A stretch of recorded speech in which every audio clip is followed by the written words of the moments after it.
Down in Metro East, former president of U.S.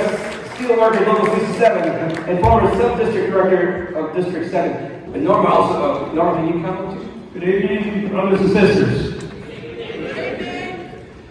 As a steelworker, of course, I was very pleased when I learned that the Illinois Labor History Society chose forging a Union of Steel as the theme of this year's annual Union Hall of Honor banquet.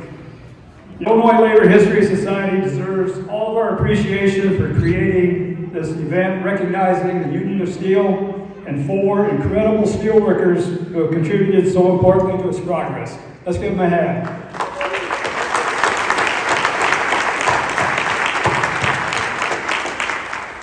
I was particularly pleased that the steelworker leaders Fred Redmond and Granite City native George Becker would be honored with their well-deserved inductions into the Union Hall of Honor. I also happily noted that 2 steelworkers whom I met about 45 years ago would also be recognized with their well-earned induction into the Union Hall of Honor, Roberta Wood and Norma Gaines.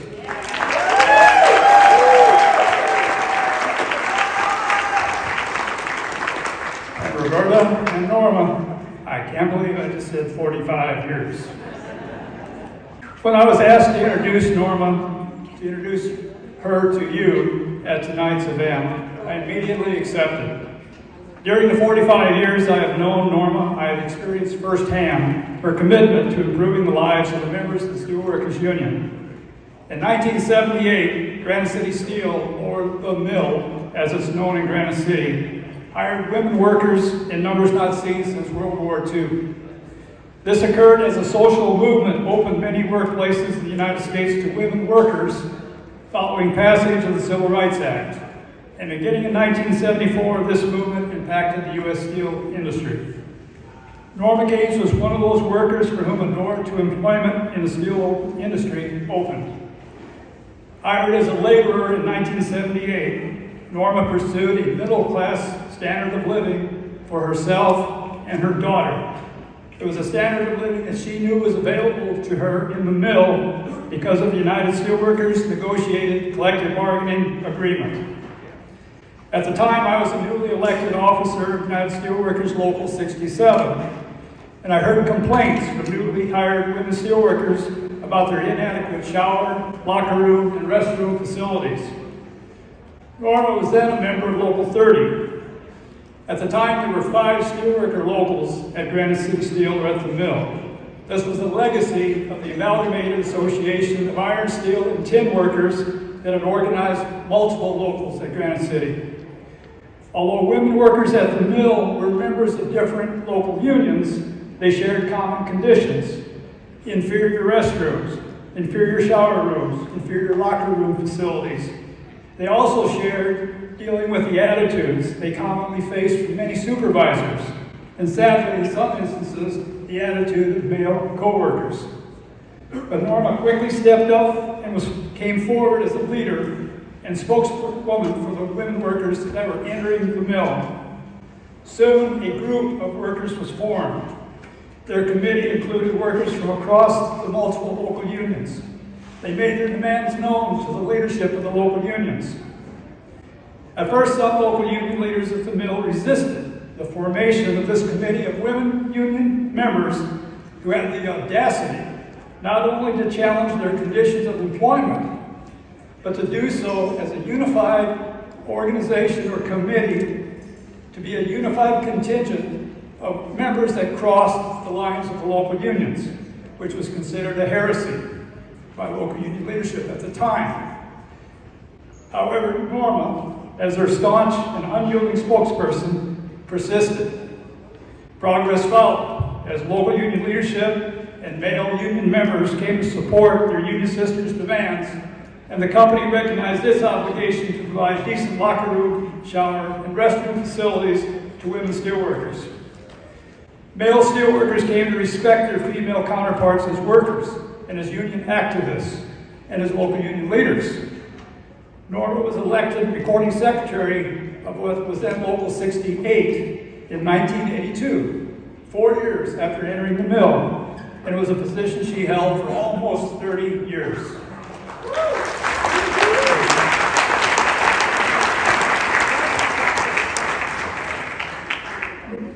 life is that of a union activist and leader who rose to meet the challenges presented by the many progressive roles she fulfilled within her union and in her community. One of the roles was as an early leader building the groundbreaking Women's Steel program of the United Steelworkers under the leadership of then President of the Steelworkers, George Becker. It was natural for Norma to transfer her early commitment to improving working conditions of women workers at the mill to an ongoing commitment to build a movement of women workers throughout the entire Steelworkers Union. She eagerly accepted the call of the United Steelworkers to work with others to organize Women of Steel in District 7. And last October, Norma attended the Steelworkers Women of Steel Conference in Pittsburgh, where she was gratified to see over 1,000 activists in the Steelworkers Union in celebration of the program she helped launch. Her perseverance, courage, and unyielding commitment exemplified in her early years in the mill as she fought for fellow women steelworkers, propelled her to a lifetime of activism as a leader within the United Steelworkers, facing the many challenges faced by this union over 45 years. So it is an honor and it is with great personal pleasure that I am able to stand here tonight and introduce to you my steelworker sister, Norma Gaines.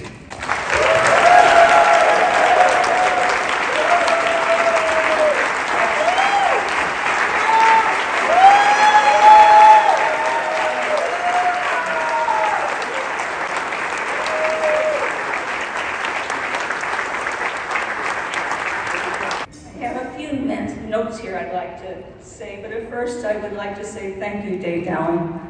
You have always been a true friend, a true heart, and a true union man who understood the plight of women in our mill and was not afraid to say, I'm going to help you, in spite of what everybody else said about you. We loved you. Thank you.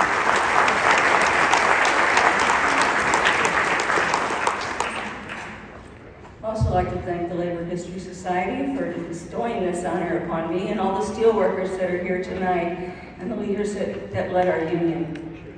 If it hadn't been for that, we wouldn't be here at all, right? I'd also like to thank the International Operating Engineers Union for allowing us to hold this event here in their beautiful hall. Let's give them a hand for allowing us to happen. Before I get into my sisters, I'd really like to thank a few of the men, hey Bob, that have been in our lives and have helped us or hurt us one way or the other. But of course, I have to say kudos to my brother Jack Greer, who has passed and left us.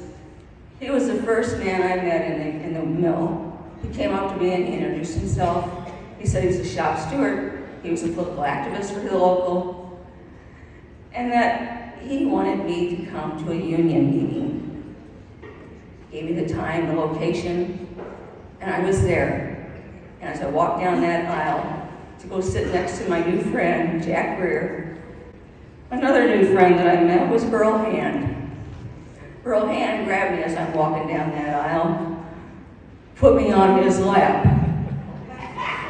before I got to Jack. I didn't know what to do, didn't know what to say. I just kind of figured that was my initiation into the union and let it go. Mike Backus, again, was a good friend of Dave and his counterpart in the local union. He, too, was very strong with us. They caught a lot of hell. The other locals were not happy that these two guys were helping us.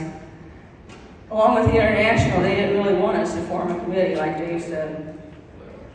Another person I have to help is the man who helped me get in the mill to begin with. My landlord, Ken Dortch, I think he was tired of me being laid off or not having enough money to pay the rent. He got me the first application into the mill. I was so proud of him. I was so happy for him. He did so much to help my life. And then as I entered Local 68, there was George Consul and Norman Roy. They welcomed me into the electrical group with open arms. They were willing and able to help me do anything I wanted to do, and they helped me get into the apprenticeship program to become an electrician and do the best I could for everybody. And later there was Rick Vaughn, who was in my local, Charlie Mayfield, Jeff Evans. I have to mention these names because they were very important people to me. They gave me the freedom to all the union business I wanted to do while I was in the local, and God bless them for that. They covered every time I went out the mill to do my business for the women.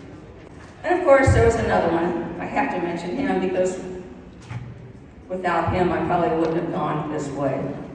Buddy W. Davis, he was the district director of 34 when I started into the union, and I got to tell you, he was the meanest and the harshest person to ever get to know. When I approached him about organizing the women into committees or our caucus, which we really wanted to do, he raised his voice and said, "Sissy, you're in a union, and you don't need any committees. Besides, what can you women do for the union?" Well, we showed him.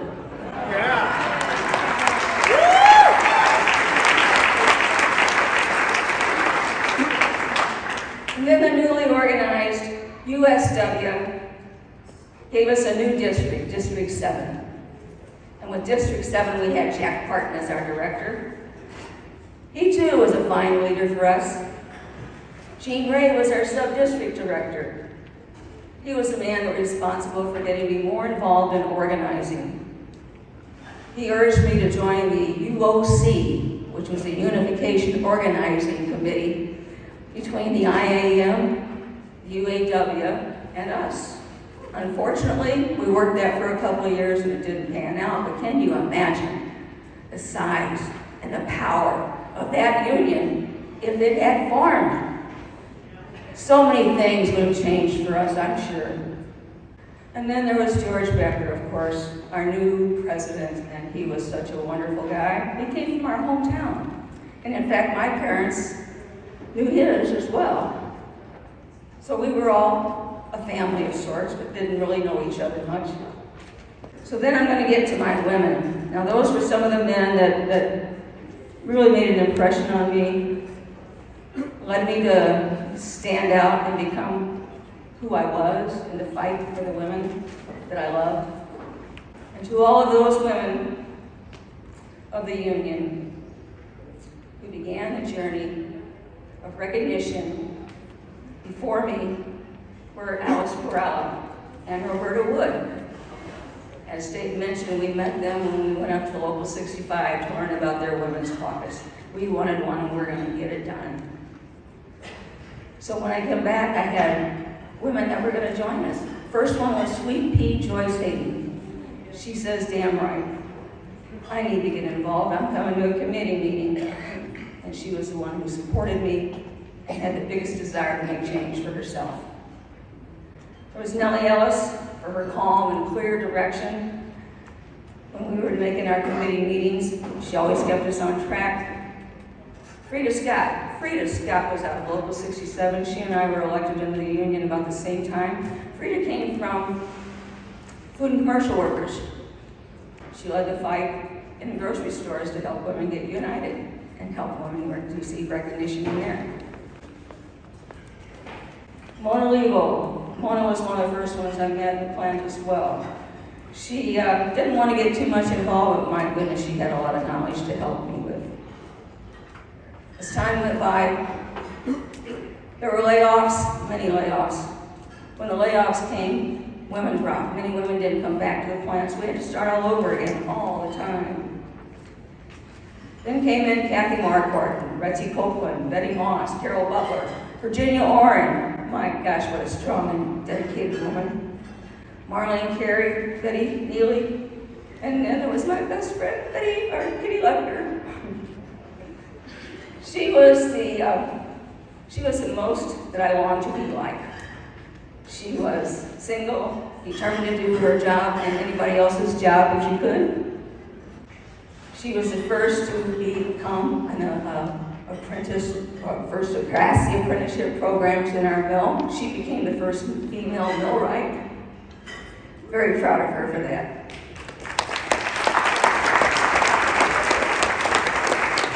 And I followed along with my apprenticeship until finally I made it through.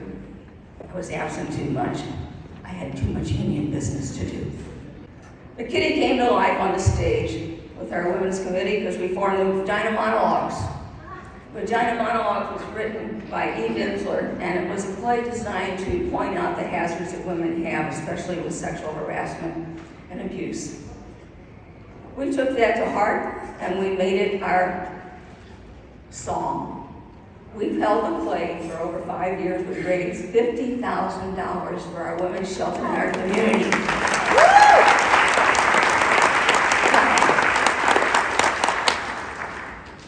And a new beginning with the Women of Steel being recognized, finally being recognized. We had all of our little committees, but the International is now recognizing us.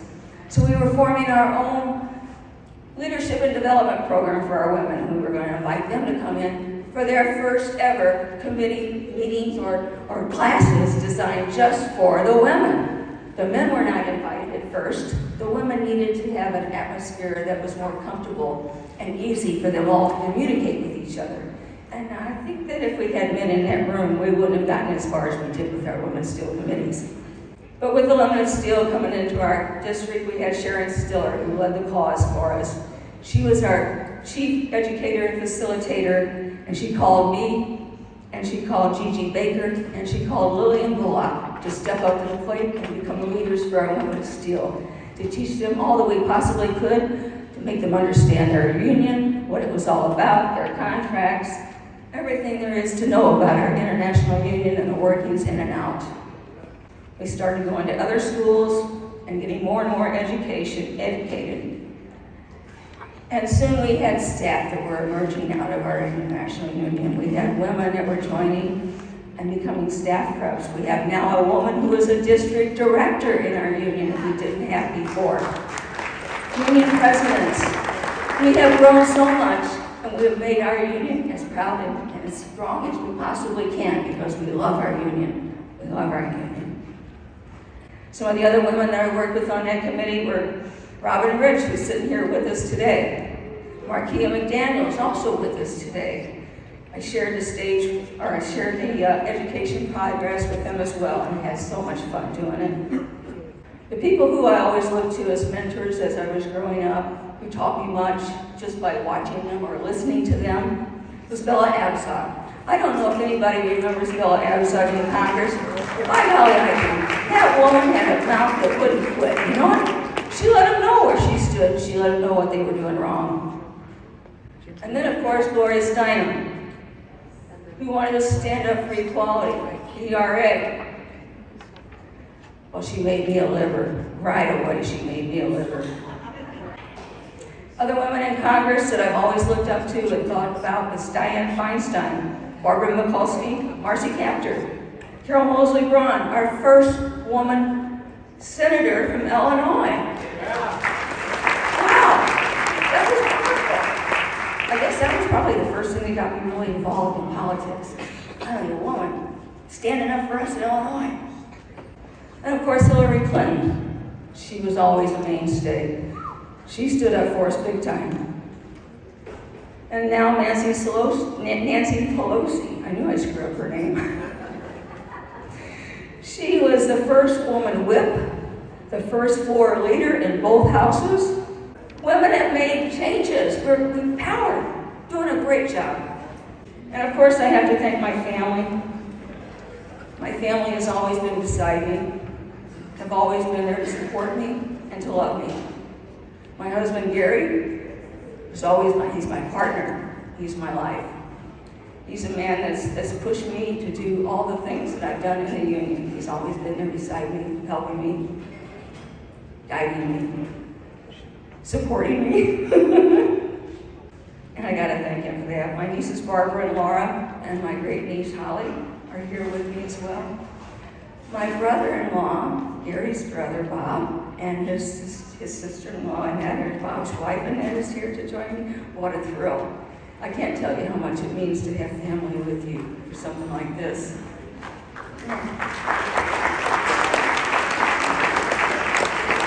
And my other sisters that are seated here, Isabel Sundin, Cheryl Cicero, Sandy Strong, Libby, which I just met this summer, is really a strong sister. I just can't wait to spend more time with Libby Irvin. Kitty Lepker, of course, and Robin Rich. Thank you all. Thank you all. And one last thing, folks. Before I leave this stage, I'd also like to say thanks to Bob Bruno. Bob Bruno gave me what a great education. He's here tonight. Stanley Rosen, who's no longer with us, was also there to help me. He took me to Sweden. Dave Raffke and Rose Fuhrer, always a good friend of labor and always inspiring. And last but not least, before I leave this stage, and I'm going to say, we all know somebody whom we love or is in our life sometime, who has had an abortion or has had an unwanted birth. Again, we all know someone who has had an abortion. Let's remember that when we vote, we must vote to protect those rights for women. We have a right to choose if we want to do it. Stay strong. Know your power. Vote. Thank you very much.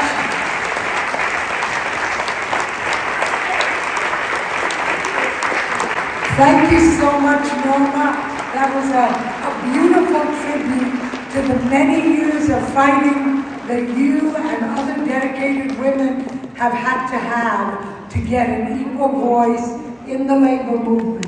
A voice that represents women, that represents the issues that women are particularly concerned about, and we are deeply grateful to you for your courage in this struggle.